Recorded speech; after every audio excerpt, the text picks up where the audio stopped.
Hello world, have you ever wondered how you're supposed to properly light a cyc wall for a commercial or a music video or an interview? I don't know if I have the exact right answer for that, but I can speak from experience, and today I wanted to do a cinematography breakdown of a recent commercial that I shot for Smile Direct Club and just do a walkthrough of how the lighting happened, camera choices, lens choices, all those things a DP has to kind of take care of. When I was first getting started as a videographer like 5 or 6 years ago, I didn't quite fully understand the styles or types of lighting that you can do or certain tools you can have in order to give you a certain look. For this commercial, our approach was to go bright and clean, make it really nice, have some of the set elements in the shot, make it look more like a BTS kind of thing. So in this video, we're going to talk about my super simple lighting plan, how this gig came about, camera setup and camera movements, and just take a look at some of the BTS that we shot and how we went about pulling this shoot off. But before we jump into this video, if we've never met before, hey, what's up? My name is Mika Matinazad. I'm a cinematographer, filmmaker, Steadicam operator,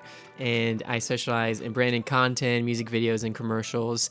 And I'm just one of 5 million other videographers out there. But I just wanted to share some of the behind the scenes and any lessons that I've learned over my career and just pass it on to the next upcoming crew. So this gig essentially came from a producer that I had previously worked with a few years ago on my first, big name project, which was for Squarespace. I really enjoyed working with this producer 4 years ago and just knew that down the line we were eventually going to work together, and I was so excited that he reached out again because I thought he never would. So fast forward 4 years later, after the Squarespace gig, this producer reached out again, and I just remember having a great time working with him on set and was very stoked to do this again. I will say, as a freelancer, it always feels good whenever a previous connection or a client reaches back out to you and asks you to work with them again, because it shows that they probably enjoyed working with you and you created enough value and quality of work that brought them back to you. Every interaction matters, every client matters, and down the line those people come back around, give you a higher rate, and take care of you. So my approach for this commercial was to light it bright and clean. Wow, that is so creative, Mika. I was approaching the lighting for this commercial high key, meaning low contrast.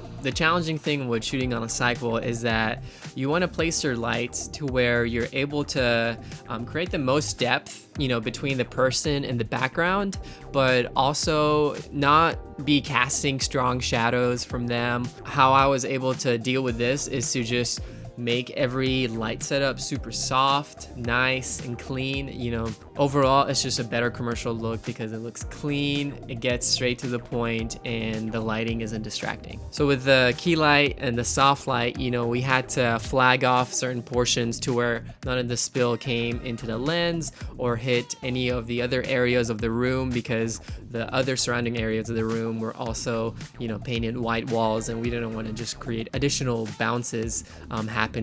So in terms of specific lights that we used for this video, we had a 12 by 12 overhead with quarter grit silk, and then we had a 1200D with a softbox that was shooting through that 12 by 12, just creating a nice soft top light. And then for the key light, we had a Nova 600C that was also going through a softbox through another quarter silk that was I think it was like an 8x8. For this specific commercial, we knew that we were going to be capturing the subjects kind of interacting with the phone app, because that was kind of the focus of the whole spot. So I know I had to probably do some over the shoulder shots of the talent, kind of like working through the app, doing some stuff on the phone, getting some hand shots. If you're lighting from overhead, you know that the iPhone screen is going to be reflecting off the whatever is above the subjects. How you battle that is you just get a 4x4 neg and just put it overhead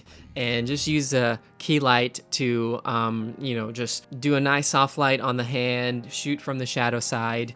And if you're shooting a iPhone screen, There are different shutter speeds that you got to work with depending on the brightness of the screen. For this specific spot, we didn't have the finalized version of the app because it was still getting built. So we had to use a green screen. The thing you got to keep in mind with green screen is that you don't want the iPhone screen or the phone screen to be bright enough to where that green is spilling into the subject's hand. You want it to be just bright enough to where you're exposed for the screen, but there's no spill. So just keep that in mind whenever you're working with, if you're trying to shoot a green screen on a TV or on a projector or on a phone screen, that spill is going to be really hard to get rid of in post. In terms of camera setup, we had the Alexa Mini with a set of DZO Vespit lenses that I really enjoyed using. We mostly were kind of between the 16, I think 25, 35, and 50, just kind of going back and forth depending on if we're doing a wide shot or doing a close-up with the phone or the hands. For filtration, we had an 8th Hollywood Blackmagic and an 8th pearlescent filter.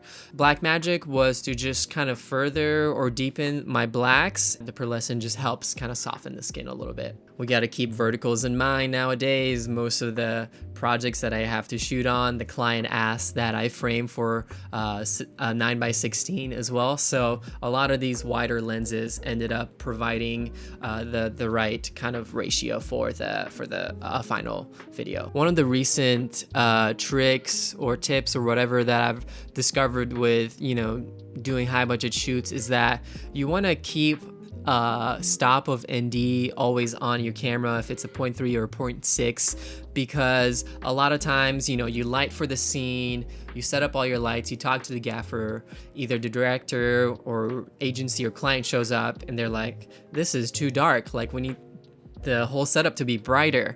And instead of telling your gaffer, hey, let's go back on every single light and go up a few points, what you can do is just take that ND filter on, and that's something I did with this commercial. In terms of camera movement, we had a Cineped for a few of the shots, but I was mostly on the easy rig because we wanted to keep it handheld, add a little bit of energy to the movement just because we're shooting on a cyc wall. It's not the most exciting. I love shooting on the easy rig. It takes so much of the weight off of just running handheld with the camera, and it's a must for a camera setup that is this heavy. I always try to keep my skin tones in the greens and pinks, and in that little in-between spot, mostly trying to stick with the green, make sure everyone's exposed properly, and then work off of that in the surrounding area, add whatever additional light I need to fill in the dark spots. Yeah, the exposure assist really comes in handy for most of my shoots. I know every DP has their own way of, if it's metering, looking at your monitor, your histogram, your waveforms, all those things. For me, a lot of times when I'm in the moment, I just have to look at the exposure assist. But anyways, thanks for watching. It means so much that you clicked on this, and if you watched through